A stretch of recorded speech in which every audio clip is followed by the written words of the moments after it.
قرب قیامت میں دجال ظاہر ہوگا، اسے اللہ نے طاقتیں دی ہوں گی، بہت ساری قوتیں دی ہوں گی، زندہ کو مار دے گا اور مردے کو زندہ کر دے گا، اور وہ یہودیوں کی مدد کے لیے آئے گا۔ کس کی مدد کے لیے؟ اسرائیل کی۔ عجیب بات ہے کہ آج یہودی بھی دجال کا ہم سے زیادہ انتظار کر رہے ہیں۔ وہ اسے یہودیوں کے لیے نجات دہندہ سمجھتے ہیں کیونکہ ان کی کتابوں میں پیش گوئیاں ہیں۔ اس سے محمد صلی اللہ علیہ وسلم کی صداقت کا بھی پتہ چلتا ہے کہ آپ صلی اللہ علیہ وسلم کی پیش گوئیاں ایسی پیش گوئیاں بھی ہیں جن کو غیر مسلم بھی تسلیم کرتے ہیں۔ اللہ نے پچھلے پیغمبروں کو اس کا وقت نہیں بتایا تھا کہ وہ کب ظاہر ہوگا، اس لیے حدیث میں آتا ہے ہر پیغمبر نے اپنی امت کو اس سے ڈرایا ہے، اس کے فتنے سے بچنے کا حکم دیا ہے۔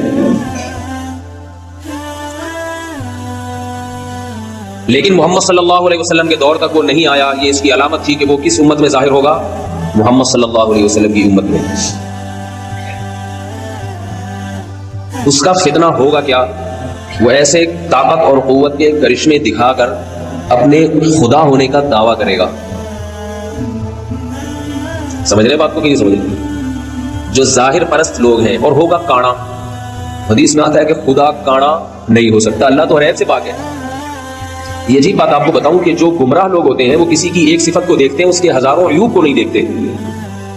تو دجال کے طاقت اور قوت کو لوگ دیکھیں گے لیکن اس کے عاجزی کو، اس کے کانے ہونے کو نہیں دیکھیں گے لوگ۔ کتنا بڑا عیب ہے تجھ میں۔ آپ نے فرمایا کہ تمہارا رب کانا نہیں ہو سکتا، اور اس کی پیشانی پر واضح لفظوں میں کافر لکھا ہوا ہوگا۔ کافر، یہ بھی علامت ہوگی کہ جھوٹا ہے، کذاب ہے۔ لیکن ظاہر پرست لوگ اس کی طاقت کو دیکھ کر اس پر ایمان لائیں گے۔ حدیث میں آتا ہے اس کے ایک طرف آگ ہوگی اور ایک طرف باغ ہوگا۔ جو اس پر ایمان لائے گا اس کو باغ میں داخل کرے گا، اور جو ایمان نہیں لائے گا اس کو آگ میں پھینک دے گا۔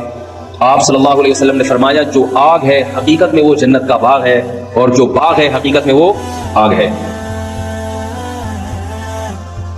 آپ صلی اللہ علیہ وسلم نے فرمایا جمعہ کے دن سورہ کہف پڑھنے والا دجال کے فتنے سے محفوظ رہے گا۔ دجال آئے گا کیوں؟ یہودیوں کی مدد کے لیے۔ کس دور میں آئے گا؟ جس دور میں حضرت مہدی ظاہر ہوں گے۔ سمجھ رہے نہیں سمجھ رہے بات؟ اور دجال کو قتل کون کرے گا؟ مسلمانوں میں طاقت نہیں ہوگی دجال کو قتل کرنے کی، اس کی طاقت اور قوت کی بنا پر۔ آپ صلی اللہ علیہ وسلم نے فرمایا، روایات میں آتا ہے عصر کی نماز کا وقت ہوگا، حضرت مہدی شام میں، جہاں آج بڑی لڑائیاں ہو رہی ہیں، اللہ تعالیٰ مسلمانوں کی مدد فرمائے، شام کی مسجد میں دمشق میں حضرت امام مہدی وہ امامت کے لیے عصر کی نماز میں کھڑے ہوں گے مصلی پر۔ اچانک جب اقامت سے فارغ ہوں گے دیکھیں گے کہ آسمان سے حضرت عیسیٰ ابن مریم علیہ السلام فرشتوں کے کندھوں پر ہاتھ رکھ کے نیچے کی طرف نازل ہو رہے ہیں۔ یہ بات یاد رکھیے، یہ بات قرآن سے بھی ثابت ہے، صحیح احادیث سے بھی، کہ حضرت عیسیٰ علیہ السلام پر موت واقع بولو بھائی نہیں ہوئی ہے۔ اور رسول اللہ صلی اللہ علیہ وسلم نے فرمایا جب حضرت عیسیٰ علیہ السلام نازل ہوں گے قرب قیامت میں تو حضرت مہدی ان کے اکرام میں مصلی ان کے لیے خالی کر دیں گے۔ حضرت مہدی حضرت عیسیٰ کے لیے مصلی خالی کر دیں گے کہ آپ نماز پڑھائیں۔ اس سے پتہ چلتا ہے کہ اگر کوئی بزرگ آئے تو امام کو چاہیے کہ اس کے اکرام میں، اگر وہ بزرگ امام سے اوپر والے مرتبے کا ہے، اس کے اکرام میں اس کو نماز کی پیشکش کرے کہ آپ نماز پڑھائیں۔ حضرت عیسیٰ علیہ السلام اس پیشکش کو مسترد کر دیں گے اور کہیں گے کہ اس کام کے لیے اللہ نے تمہیں ہی منتخب کیا ہے۔ کیوں؟ اس لیے کہ حضرت عیسیٰ اگر امامت کر لیتے تو یہ اس کی علامت ہوتی کہ محمد صلی اللہ علیہ وسلم کی بجائے اب حضرت عیسیٰ علیہ السلام اس امت کے نائب ہیں۔ اس میں اشارہ کر دیا کہ نہیں، اس امت کے امام اب بھی محمد صلی اللہ علیہ وسلم ہی ہے، اور انہی کے امتی ہی امامت کریں گے۔ بتا دیں گے میں امامت کرنے کے لیے نہیں آیا، پھر کیوں آئے بھائی؟ کیوں آئے؟ یہودیت سے انتقام لینے کے لیے۔ سمجھ رہے ہیں بات کو؟ اور اس امت کو اللہ نے جو کام دیا ہے لِيُظْهِرَهُ عَلَى الدِّينِ كُلِّهِ کہ یہ دین تمام ادیان پہ غالب آ جائے، اسلام کی حکومت پوری دنیا پہ قائم ہو جائے، اس دین کی تکمیل میں چونکہ سب سے بڑی رکاوٹ یہودی ہے، لہذا اس یہودی کے خلاف علم جہاد بلند کرنے کے لیے یہ پیشگوئیاں محمد صلی اللہ علیہ وسلم 1400 سال پہلے کر رہے ہیں۔ اور آج اگر دنیا کے حالات دیکھیں آپ دنیا کے حالات دیکھیں تو آج زمینی حقائق بتا رہے ہیں کہ اسلام کا سب سے بڑا دشمن کون ہے؟ اسرائیل ہے، جو امریکہ کو استعمال کر رہا ہے اپنے مفاد میں، برطانیہ اور امریکہ کو، اور امریکہ اسرائیل کے مفاد میں استعمال ہو کے اپنے آپ کو بھی برباد کرتے چلے جا رہے ہیں۔ یہ نہیں دیکھ رہے کہ ہمیں اس سے کیا نقصان ہو رہا ہے۔ حضرت عیسیٰ علیہ السلام نازل ہونے کے بعد محمد صلی اللہ علیہ وسلم نے ارشاد فرمایا، عصابتان من امتی احرزہم اللہ من النار، عصابت تغزو الہند وعصابت تغزو مع عیسی ابن مریم۔ میں سوچتا ہوں کیسے مبارک لوگ ہوں گے جن کو نبی کی زیارت نصیب ہوگی، حضرت عیسیٰ ابن مریم علیہ الصلوۃ والسلام۔ کاش اللہ ہمیں بھی ان لوگوں میں شامل کر لے اور ایسے کاموں کی توفیق عطا فرمائے جس سے ان لوگوں میں شمولیت ہمارے لیے آسان ہو جائے۔ فرمایا میری امت کے دو گروہ ایسے ہیں جن پر اللہ نے جہنم کو حرام کر دیا ہے۔ ایک وہ گروہ جو ہندوستان پر حملہ کرے گا جیسے محمد بن قاسم نے کیا، اور دوسرا وہ گروہ جو عیسیٰ ابن مریم کے ساتھ مل کر قتال کرے گا۔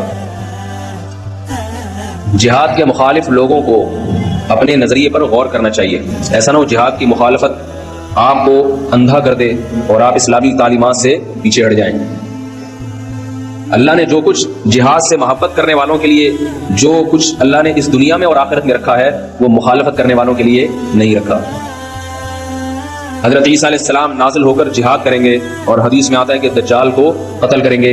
یہی وہ دور ہوگا جس میں یاجوج ماجوج ایک مخلوق ہے جس کا قرآن مجید میں تذکرہ ہے، بہت بڑی مخلوق ہے، بہت کثرت سے ہے۔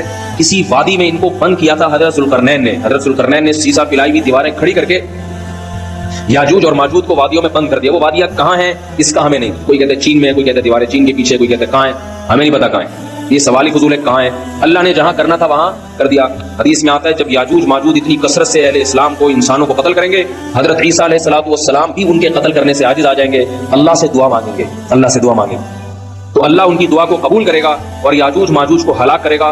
اتنے کثرت سے ہلاک ہوں گے کہ زمین انسانی لاشوں کے تعفن سے بدبودار ہو جائے گی۔ اللہ آسمان سے بارشیں برسائیں گے اور ان کی لاشوں کو بہا کے سمندروں میں، دریاؤں میں پھینک دیں گے، جس سے زمین پاک صاف ہو جائے گی، اور پھر اسلام کی مخالفت کرنے والا اس روئے زمین پر کوئی بھی نہیں بچے گا۔ محمد صلی اللہ علیہ وسلم نے ارشاد فرمایا کہ اس وقت حضرت عیسیٰ ابن مریم زمین کو ایسا انصاف سے بھر دیں گے، خنزیر کا خاتمہ کریں گے، سور کی نسل ختم کر دیں گے تاکہ کوئی سور کا گوشت اپنے پیٹ میں دوبارہ نہ اتار سکے۔ جو مسلمان یورپ میں رہتے ہیں اور وہ کہتے ہیں ہم سے خوراک، ہمیں یہاں ملتا ہی سور کا گوشت ہے اور سور کے گوشت کے کوفتے بنا بنا کے کھا رہے ہیں، ان کو میں یہ اللہ کا واسطہ دے کے کہتا ہوں کہ دیکھو سور کتنی گندی اور اتنی ناپاک چیز ہے کہ اللہ نے اس کی نسل کے خاتمے کے لیے ایک پیغمبر کا انتخاب کیا کہ اس کی نسل ختم کرتے ہو۔ اگر اس کے کھانے کی کچھ بھی گنجائش ہوتی تو حضرت عیسیٰ کی ذمہ داریوں میں سے یہ ذمہ داری نہ ہوتی کہ سور کی نسل کا خاتمہ کر دیں گے۔